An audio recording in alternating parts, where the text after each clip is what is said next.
Welcome to Not Milk Never Milk. Subscribe if you're lactose intolerant. You start by making the workspace safe and the parts visible. Unplug the power supply and press the case power to bleed remaining charge. This prevents shorts. Once done, orient the 24-pin plug so the latch matches the motherboard clip and the keyed shapes line up. This ensures pins contact the right rails. Make sure the cable harness isn't twisted. Untangle any wires so the plug sits flat. These first actions reduce force and prevent bent pins during the next steps. You now focus on controlled seating. Grip the connector by the shroud and line it up squarely over the motherboard header so all pins match.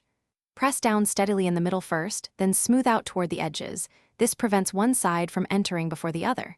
When you hear the latch click, you know it engaged. If you feel a snag or uneven resistance, stop immediately, lift back, and reevaluate alignment.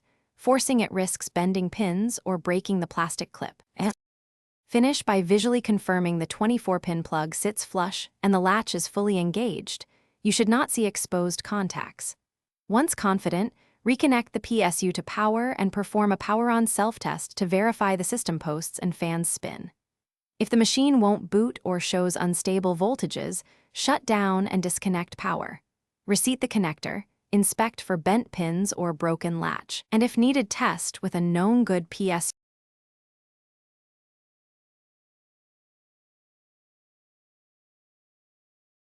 Thanks for watching. If this was helpful, leave a like and consider subscribing. See you next time.